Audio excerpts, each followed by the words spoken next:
Hey guys, before we start the video, I wanted to talk about today's sponsor, Aura. For those who may be unaware, data brokers sell your information to anyone else who could send you spam mail / email, text messages. They can attempt to scam you online, get into your accounts, anything. Your full name, email, home address, health records, your relatives, it's all out there. There are just too many data brokers out there. It seemed impossible. That's why I've been using Aura, the sponsor of today's video. Aura shows me which data brokers are selling my information and automatically submits opt-out requests for me. Aura do more than just that though. They offer antivirus protection, VPN, password management, parental controls, identity theft insurance, just to name a few tools in their one package suite. You don't need multiple applications to do all these things anymore. Aura have it all under one name. And for this level of protection, it's honestly a good price. Right now you can sign up using my link at aura.com/NateNarrates and get a 2-week free trial to try them out for yourselves. They even have family plans so you can protect yourself and your loved ones. At least with Aura, I know I'm protected online no matter what device I use. If you've been wondering what you should be using online to protect yourself, you should probably click the link today and try it out for yourselves. That's aura.com/NateNarrates. I'll also pop the link in the description below. Right, on with the story. The man's ad offered $5,000 to sit in a chair and stare at him. The ad offered $5,000 and said that the desired activity could be completed in an hour. It stated fairly redundantly that it was not a sexual thing, insisted that all the witness would need to do is sit in a chair and stare ahead. The only other details expressed were that you could not move during the experience, nor could you talk. This inability being out of a requested self-restraint, not through a means of physical prevention. Being an abysmally broke college student, and having a friend with whom I could depend upon for my rescue if something strange happened, I answered the ad only a few minutes after coming across it. The person who had put out the ad had provided a phone number, which I called. Sending a text resulted in me being informed that it was a landline.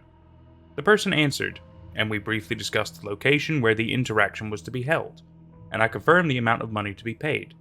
Like his ad, he repeatedly reminded me that it was in no way a carnal activity. Apparently, he'd gotten a lot of answers to the ad from people with that particular preconception. My friend took the day off from work, insisted, despite my protests, that we could wait until the following day when he was off, and we drove to the agreed upon location. It was a house in a suburban neighborhood, which was somewhat comforting. If the man was an axe murderer, there was a chance my screams of terror could be heard by quite a few people. I joked aloud about this, but my friend didn't find it funny. The ad specified, and the man reiterated, that I be alone when entering the house, so I had my friend stay in the car. Being similarly broke, I offered him $500 for his help, an unnecessary incentive. His words, to not leave me if the man turns out to be truly insane. I got out of the car and walked across the lawn, which, unlike those of other houses, hadn't been maintained. The grass was high, weeds threatened to burst through the concrete of the driveway and sidewalk. The man had sounded fairly old on the phone, so I attributed the ill-maintained property to an inability to perform the duties, rather than some indication of insanity. I was instructed to immediately enter once I had arrived, so I didn't bother knocking. The unlocked door opened into a foyer, and connected to this was a hall that led into a kitchen. The hall held a single door, which I assumed led into a closet or down to a basement. Leftward from the kitchen was a spacious room devoid of furnishing, save for 2 steel foldable chairs and an equally foldable dinner table. The foyer, hall, and kitchen were in similar states of bareness, and aren't worth remarking on beyond that. Sitting in one of the chairs in the great room was a man, who I knew at once to be the dealer of the ad. There was a certain familiarity about him. One of those times when a voice is an almost eerie reflection of the person from whom it issued. He nodded and gave a wave, but it did not speak. I approached and sat down at the chair opposite him. To my left on the dinner table was a box. The top of the box was a clear case, through which a neat stack of money could be seen. The base of the box was black, with a timer at its face, and a clasping mechanism which sealed the upper portion of the bottom. "It's a time-release device. Now that you're here, I will start it," he immediately does. "And once an hour has passed from this point, the box will open, and you are free to take your payment. You needn't say anything once that time arrives, and can depart a slightly richer person. Now all you must do is look at me. You may of course blink, but please do not speak or look away. It's very important that you be both silent and still." And so, the staring session began. It was expectedly awkward for the first few minutes. He stared right back at me, but after a while the oddness of the circumstances became dull, and I grew accustomed to them. His face wasn't unusual, but it wasn't exactly handsome. Easy enough to look at, but not someone you would have necessarily wanted to linger on without incentive. He was about 65, hair grayed and thin, face starting to sag, blue eyes slightly squinting, visual acuity no doubt dwindling. Despite his incessant assertions to the contrary, I couldn't help but think that he derived some abstract sexual amusement from this. Some sort of staring into the eyes of your lover thing. But despite the incredibly uncomfortable experience of that hour, soon to be described, he at no point exhibited any behavior which would suggest arousal. About 10 minutes in, the strangeness of the experience was doubled. From below, and then far behind me, I heard a shifting clamor, as if a group of people had ascended the basement stairs and gathered just before the kitchen, chatting excitedly. I was going to turn. The ad hadn't mentioned the presence of others, but the man's eyes seemed to almost plead with me to remain focused on him. He didn't speak a word, though.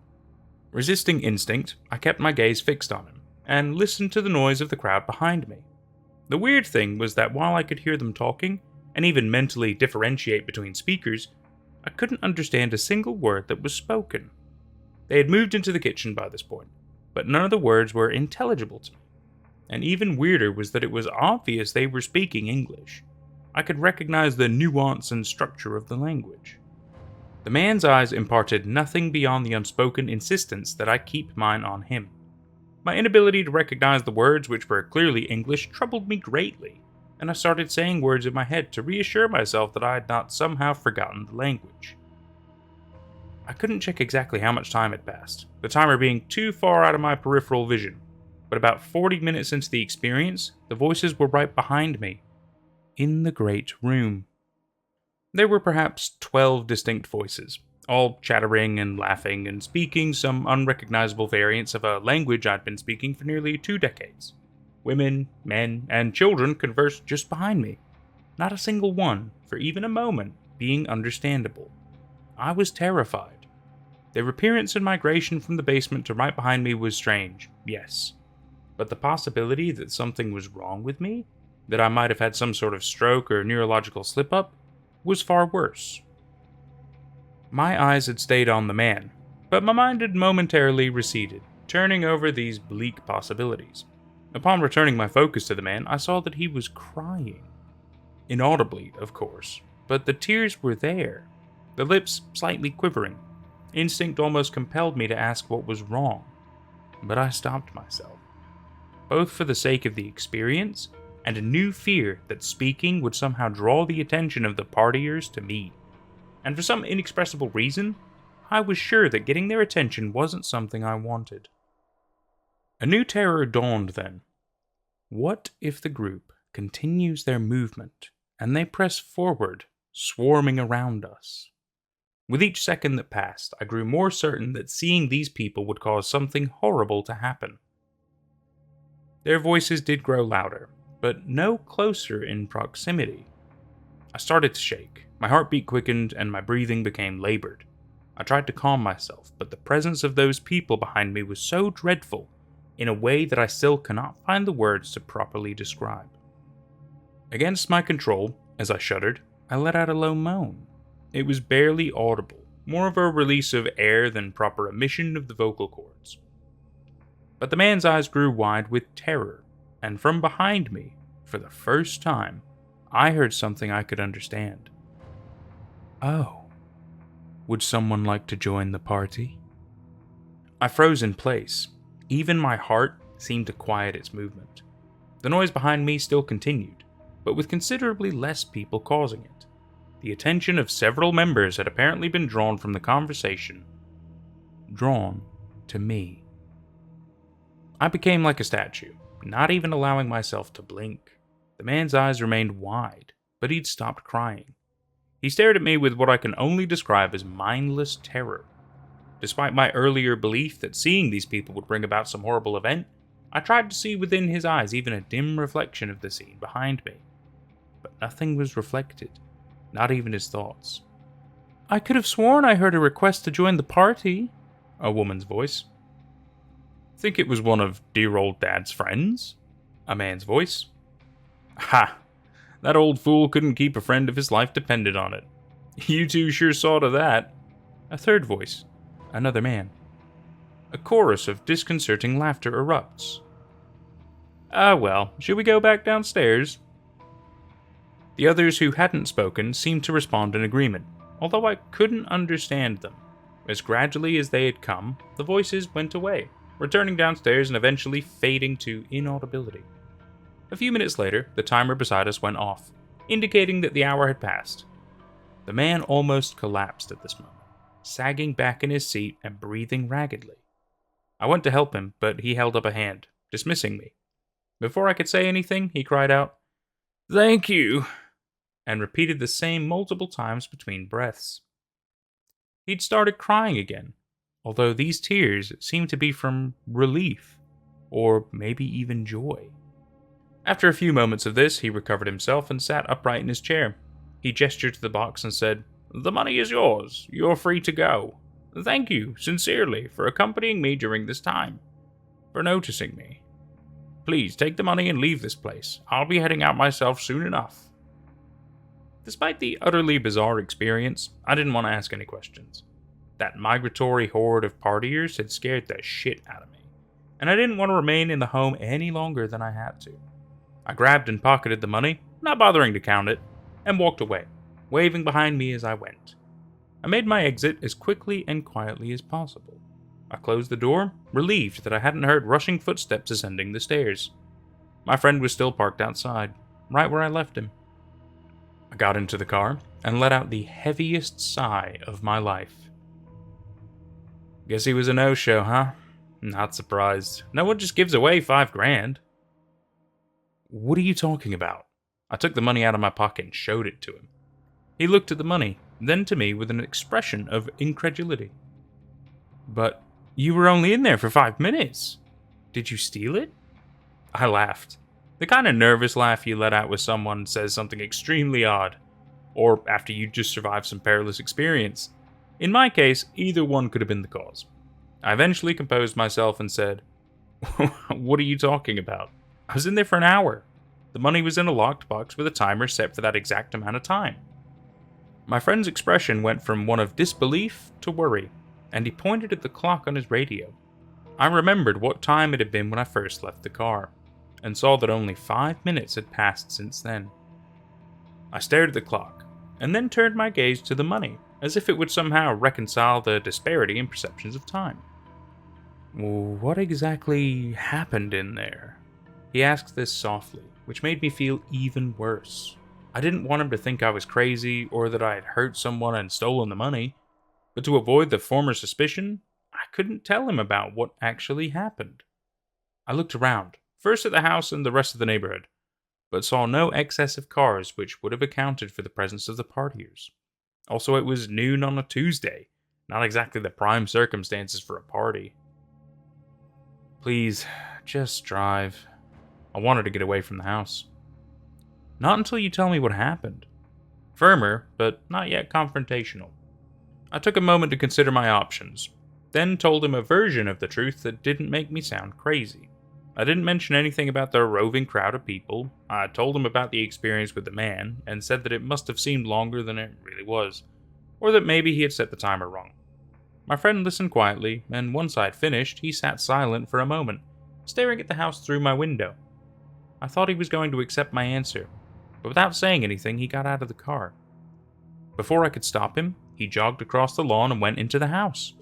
I should have gone in with him, but my nerves prevented me from re-entering. He returned a few minutes, silently entering and starting the car. "Well?" I really meant, well, what did he say? It was empty. Completely empty. No one was inside. There wasn't even a single piece of furniture. He pulled away from the curb and started driving down the street. I didn't know what to say. So I said nothing, and he dropped me off at my house without saying another word. I don't know what happened to me in that house, but the money is real enough. I've already used some of it to buy food. My friend didn't want anything of it. I can understand that, I guess. I don't know what he believes. I don't know what I even believe. But hopefully he doesn't think I did something terrible.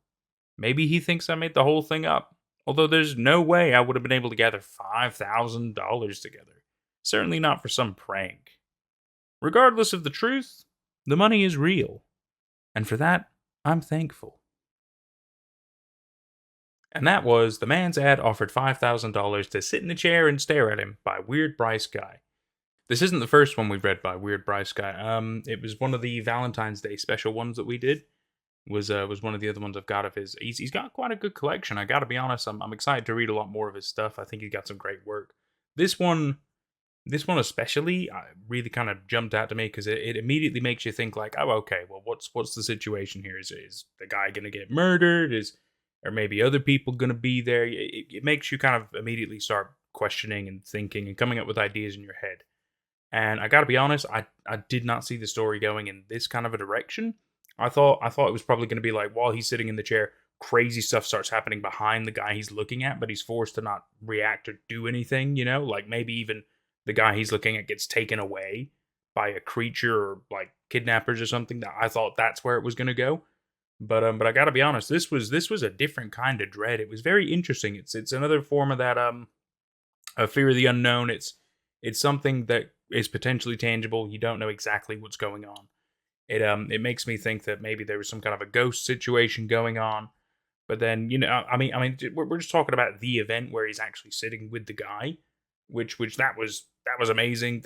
You really have a lot to unpack there. Which yet again, you don't exactly know what's gone on. You don't know what has happened, and then the fact that when he's left, there's yet that another twist of like, oh my god, wait, only 5 minutes has passed. And, his friend goes in the house and finds out, oh, well, there's nothing here. I think you might be lying or something. Oh, man, it really, the whole time, really kept me so intrigued. It was really, really good. I've really enjoyed reading this one. It's another one that's not like, ooh, spooky, scary ghosts kind of stuff. It's good because it makes you think outside the box. And it's just so exciting. I really, really enjoyed this. I hope you did too. We'll see you for whatever's next. Take care.